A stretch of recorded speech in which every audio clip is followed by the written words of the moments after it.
I ask people, when's the last time you've done like a personal project or a special project? I feel for you, every styling becomes a zone. I got into industry, photography industry, at the age of 33, Jesus age. And last year I gave myself permission to actually grow into being a stylist. Meet Paulina Gwaltney, a globe-trotting, avant-garde stylist and master photographer whose journey began with a roll of tulle in her kitchen. Paulina proves that true artistry thrives under limitations. What kind of reaction have you gotten from people showing them what you can do with a stapler? People are absolutely blown away. When I turn around, seeing a joy in photographers' face, because then I knew they realized it. Now, slowly, I'm understanding that imperfections are the best part because they make things different. I think the hardest part for any artist is give in to... Hi, Paulina. How are you? Hi. How do I pronounce your last name? Gwaltney. Gwaltney? Mm-hmm. Gwaltney. Welsh last name. Gwaltney. Okay, well, I'll do a intro. I sometimes do them, sometimes I don't. Yeah. I'll just start the podcast. Like I might start the podcast right now as I'm saying. Yeah. I'm starting the episode. But thank you for joining me today, Paulina My pleasure. Gwaltney. Yes. Yes, I got it. Yeah. We're here at Imaging 2025, along with Gikoto. And I just met you, like what, Yep. 5 minutes ago? Yep. Yeah. And I already can sense this very artistic personality. Tell me a little bit about these type of fine art portraits and stylings that you do. So I got into industry, photography industry, probably 13 years ago at the age of 33, Jesus age. My previous careers were, I have a master in animal science. I can manage milk cow farms. Okay. I can do that. That's pretty cool. Yeah. And then I got, just for fun, got a bachelor in management studies because I was so bored. I was doing everything except art. So I was resisting. I'm Polish, so being artist is not a job. So I was resisting for the longest time. Thank goodness to my amazing husband. He's like, you need to do this. So he got me my first camera. And we were at the time one income family. So I love styling and we couldn't really afford to buy dresses for me, all that stuff. So I found ways to make stuff. So I would find curtains in thrift stores and buy cheap tulle and make dresses. And I do everything with my stapler. With your stapler? Yeah. So is that why I have a stapler magic sticker right here? Yeah. I was wondering what the stapler was for. Yeah. It's, I have one stapler. It's 12 years old. Oh, wow. And I'm using only that one. I'm emotionally attached to it. So I made hundreds, maybe thousands of dresses on models and on clients, on them when they stand in my studio because I can customize it to their shape.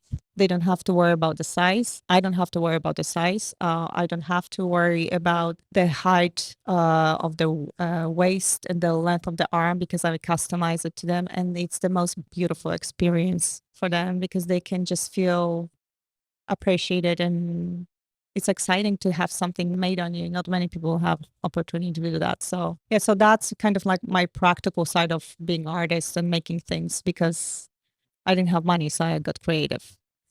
And for 12 years, I have been styling all over the world for many photographers, doing collaborations, and I never saw it as the income. I never saw it as the career. And in last couple years, I started digging a little bit deeper and I noticed that I'm so drawn to that. And last year I gave myself permission to actually grow into being a stylist. So now I'm going into styling workshops, providing portfolio building experiences. You can hire me to do one-to-one and all that stuff. So after all this resisting, because you said I'm Polish, there's no, this is not a real job. Yeah.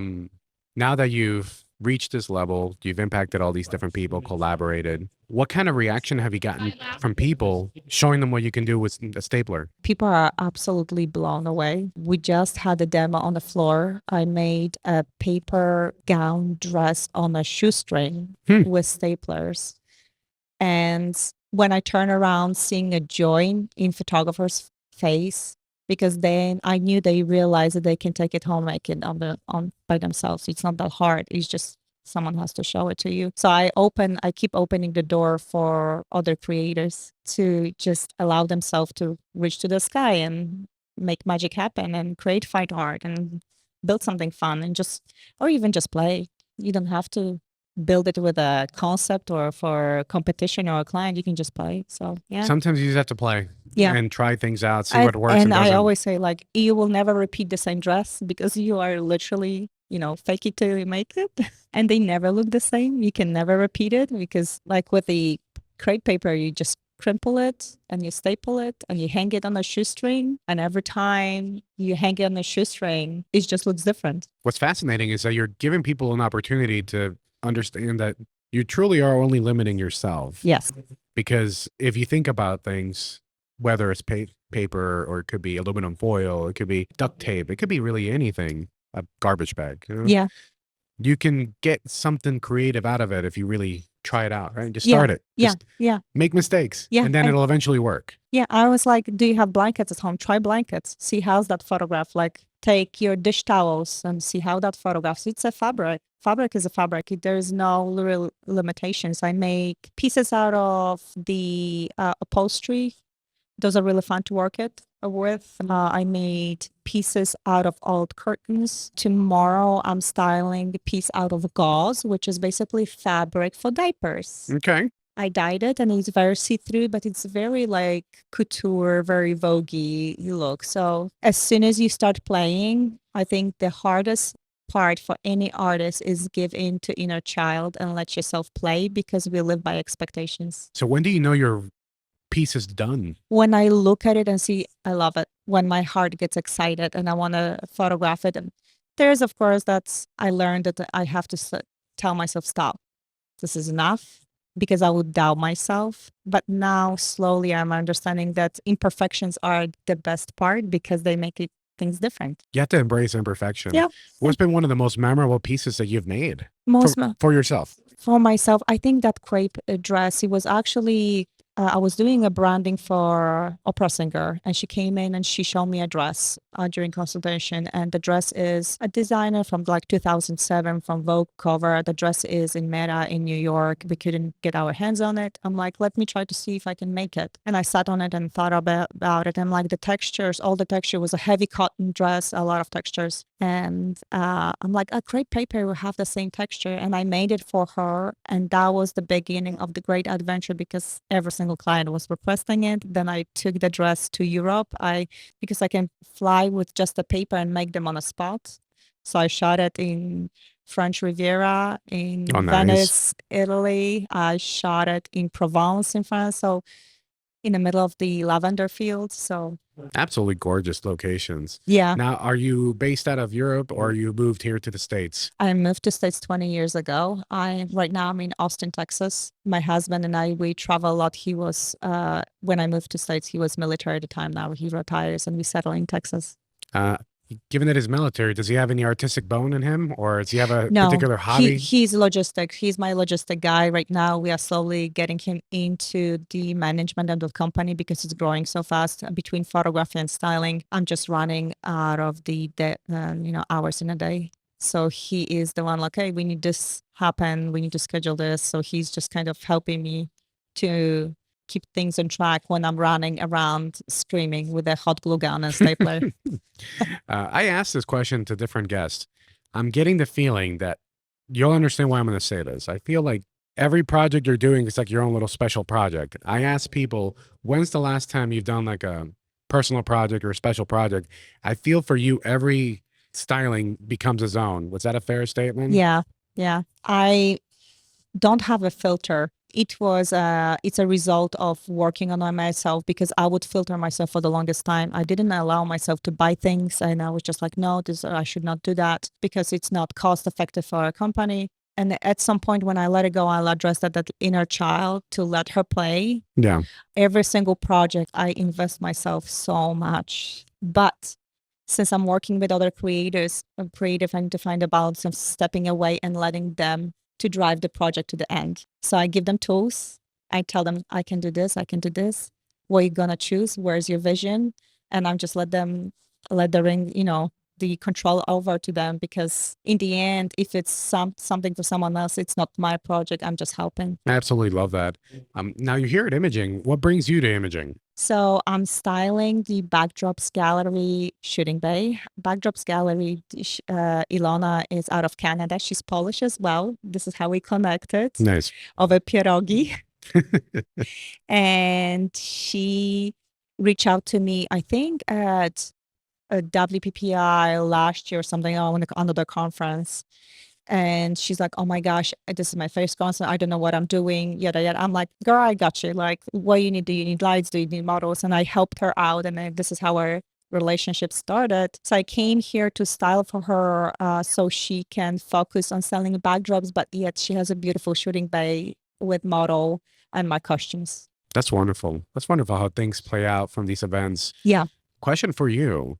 What kind of legacy are you hoping to leave behind, showing the world what kind of magic you can make with a stapler? I don't want to leave a legacy. I want to leave happy people behind. Love that. I'm not interested. I don't have ego. I don't believe in legacy. I believe in that today, and I believe how you make people feel. And that's the best thing you can do in a world, to just be, I don't want to say kind, because it's such an overused word. Everyone's like, oh, be kind, be kind, be kind. I'm like, how about being mean? Because some people deserve to be mean to. But people who deserve the joy in their life, I want to be part of that joy. Nice. You're giving them those experiences. Yeah. One-of-a-kind experiences that Yeah. they'll take with them Yeah. for yeah. however long. Just imagine, like, if I can create a beautiful image for anyone, and they will take it home. And every day they will look at that image and feel good about it. How powerful is that? So for me, it's just absolutely crazy that as a photographer, I can do that. And as a stylist, when I watch others, people creativity flourish and their confidence goes up and they can take it home and work with it, this is just ridiculous power. Like, this is so cool. I'm beyond excited. It's a timeless keepsake that Yeah. they'll have forever. Yeah. I'm learning that everyone is a little bit different, but for me, I'm a people pleaser person. I want people around me. I want to make them happy, and because when they are happy, I'm happy. That's wonderful. I really do like that. Paulina, how do people find your work? It's, if you will go on any social media, it's Sztuka Atelier. So sztuka in Polish is art. I like that. But I spell sztuka a little bit more English friendly. So it's SHTOOKA Atelier. Nice. I have a sticker here too, so I'll put it on the screen. Yeah, yes, please. So they can find me. Right now I'm growing the service for industry, so folks can hire me to work with me. They need help. Sometimes we don't have enough time to come with all the pieces when you're doing like competition work, and I can help. Or when you're building your portfolio, or when you have a project and you get stuck. I got a lot of consultation when I actually sit down. I'm like, okay, where are you at in your project? And they're like, oh, I have this concept, but I have those colors, it's this lighting, and I don't know how to connect them. Yeah. That's where my magic brain works. I'm like, instantly can connect those dots. I don't know. I cannot teach them how I do that. It's just wiring. Yeah. We're all wired differently, especially when it comes to art. Yeah. So, and another thing I'm really, really working is, being present in front of large groups of people, photographers, so conferences, workshops, because I can make a big impact and I can help people, especially if you're a teaching workshop. I will take a weight off the model, or, thinking about models, costumes, water, snacks, because I will stay through the workshop and I will do everything because I'm a photographer. I know how it is. You come, you work, you forget to drink, you pass out in the end, and then you realize, oh, I missed this. I didn't teach that. Yeah. So I'm there to kind of flip that weight off. Well, I appreciate you stopping by. I'll have to go to the booth and check out your work. Yes, please. I'm glad that Johnny had you come over here. Yeah, So, I'm so excited to work with Johnny. He's an amazing human. When I met him first time, I'm like, we'll be friends. yeah, a great guy. Well, thank you so much. Thank you. I really you so appreciate much. you. Yeah, Yes. I really appreciate you. I feel so fancy with this. Yes. So fancy. Ooh. Thank you. Thank you.